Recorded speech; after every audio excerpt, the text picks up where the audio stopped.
The last time you were in prison, Michael? 2005. So 16 years ago. It's a long time. I was clear up to 10 years before that. How many years do you think you've done in prison? I don't know. A lot of it's remands and little bits of sentences there. I've never been one that got a big sentence. Touch wood, man. I think that would have done me as a character, if that makes sense. I think, you know, now and then you got to do a bit of bird to even up the life itself. And I got away with so much. Sometimes I just get put down. Fucking, I'm glad I got the break. Yeah. So what are you doing with your life now then? Because I know you are very anti-authority, hated the police, probably what killed him at one point, to then, because the assaults on police have risen over the last few years. Yeah. You're trying to bring that down. How come? Well, I've been doing non-violent communication for years now. It's a tool that I've had to use for myself to help me with my own violence and expressing myself, because I didn't know how to do it properly. But once it was brought to me, it was something I could share. And then what people don't realise is the work I do now, I did that when I was on the landing. It's not like I came out and then did the work. This is what I was doing on the landing. I was writing the prisoners' letters. I was going to the adjudication with them. I was sorting out their visits and stuff like that. I was going through their law books for them and their court cases. So these things of helping someone on the landing was not new to me. In fact, it gave me probably a better edge when I came out dealing with some of these organisations, because they're sitting there telling people, oh, they love us in there. And I'd be like, no, we didn't love you. They didn't know I was serving. No, we didn't love you. You had dinner. There was a pudding there. There was a Jamaican meal there. That's what we came for. And after I realised that good social restorative justice doesn't really exist, you know, and that the real word, what they was meant to do was bring in these peer mentors or people look like them that can speak to them. So of course that was my opportunity. And because some of the places I've been served in, some of the officers knew me and knew that I had this non-violent way, because of my last sentence in 2005.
Unfortunately, I've lived a criminal lifestyle for a long time. So my family just wait and see, or wait until I'm back in prison. So now I show more action and I'm more present.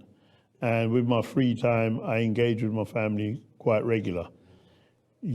Before I didn't, because obviously I'm doing criminal activities, my behavior ain't right, so I'll keep away. But now it's completely changed, and I can see they're respecting the fact that I'm changing and I'm I'm looking at their feelings instead of just only my feelings, because I think to myself, I don't see how much I hurt them, and I'm looking at that now, and I get to realize it's not only about me.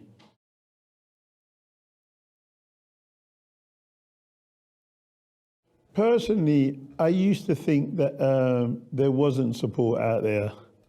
And as soon as you try and access something and the door is shut in your face, you tend to don't want to continue. You drop it. Now I realize just continue and, kind of forceful ask for the support you need. And I found that it works now, because under the criminal justice, there's I see 3 stages: being arrested, being sentenced, and then being on probation. Yes. And all 3 of them under the same umbrella. So I try not to engage with none of them, but when I really look at it deeply, I realize the last port of call, which is the probation, if I engage with them right, they can help.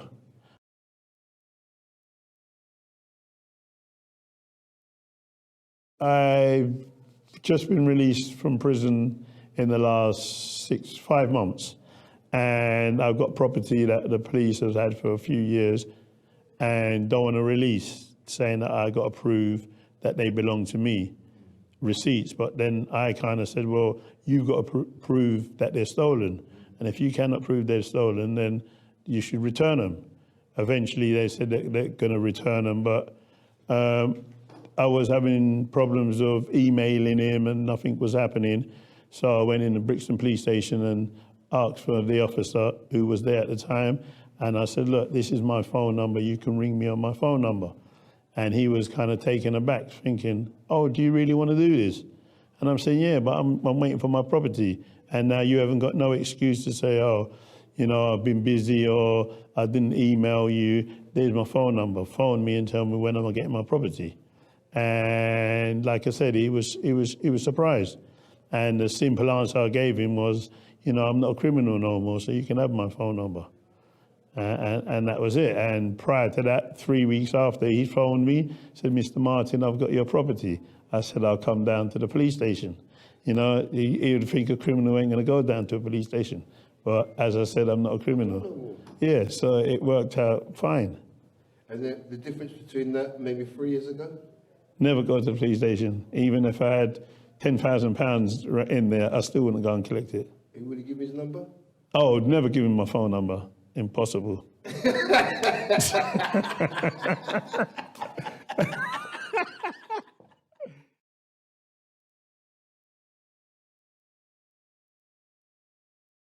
I don't know. I always am a product. I'm a product of my environment, and from a young age, I've always been that way. And the elders I looked up to always was doing things and making money, but it leads to a bad place. And I used to accept that bad place.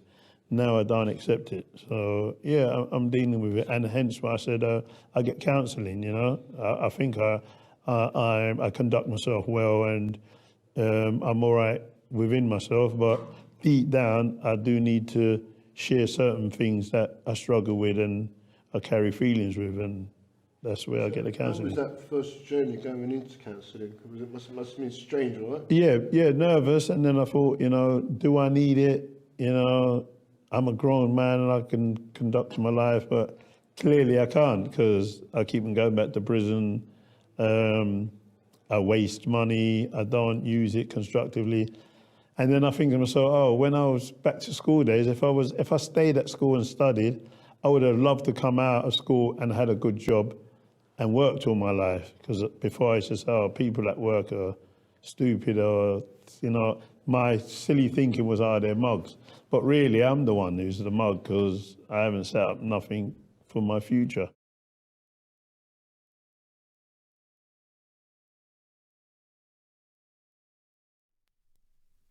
Gotta find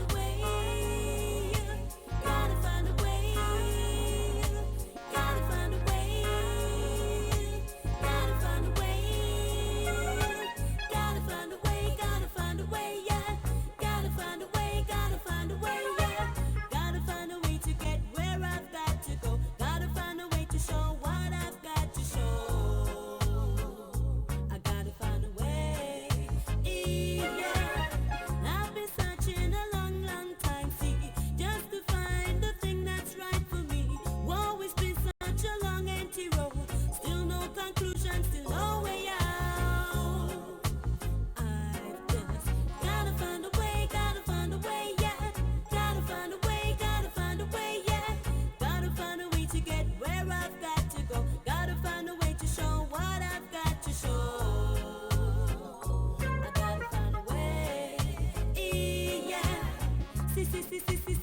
back is against the wall. Try as the may, wicked not get me for fall. My head is higher, I'm going to stand tall. No matter how they try to keep me down, me no fall. Hey, must find a way to end it all. Get out, baby, once and for all. Gotta find a way. Gotta find a way to get where I've got to go. Gotta find a way to show what I've got to show. I gotta find a way. Yeah. Must find a way. Oh, find a way. Got to find a way. Oh, people always telling me what to do. I ain't got no say, no. Don't they know I got a mind of my own? I want to live my life every day with no one in my way. Gotta find a way, yeah. Gotta find a way, yeah. Gotta find a way to get where I've got to go. Gotta find a way to show what I've got to show. I gotta find a way, yeah. Gotta find a way, yeah.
Well, sometimes I go out by myself and I look across the water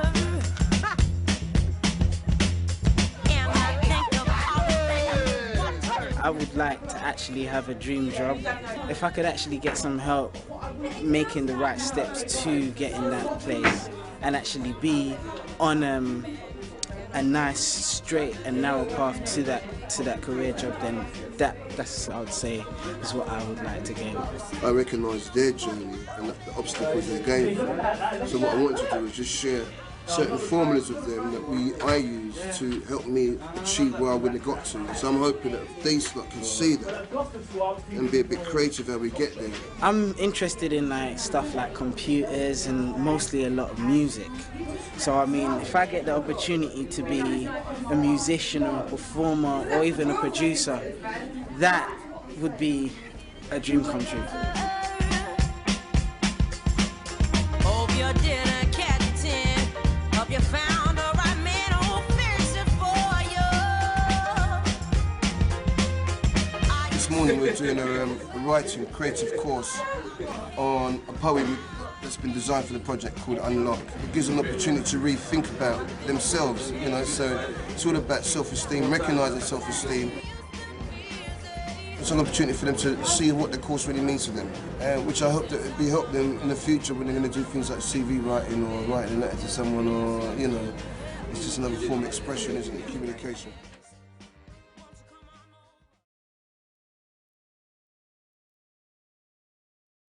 Hey you, don't watch that, watch this! This is the heavy monster sound! the nastiest sound around. So if you're coming off the street and you're beginning to feel the heat, well, listen, Buster, you better start to move your feet to the rockinest, rock steady beat of madness.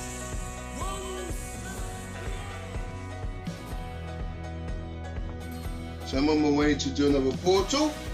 This one's been donated by Shark Ninja. So today we're going to go meet a family whose son is getting assessment to be a father, and he's going to a family units home in Bognor Regis with his partner. So it's been a really difficult period for them. It's part of our project as Fathers of Future, and it all lines up with the portal program. So we have to do it today. So Jay's already got one. That's the young man I'm working with. So he's taken his down to Bognor Regis, and we're going to set up this one. And then when we hope we do a phone call, we'll phone it up next, so it's all settling them. And it's the second phase of keeping families together. And I just want to say thank you to Shark Ninja for donating this.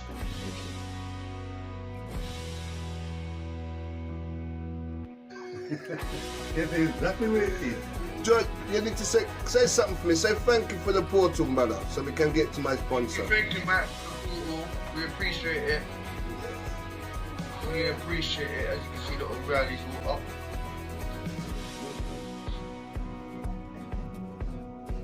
Bye, Uncle. Bye, Uncle. Open up your lunch.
Family at times can be confusing, a melting pot of different beliefs and reasoning.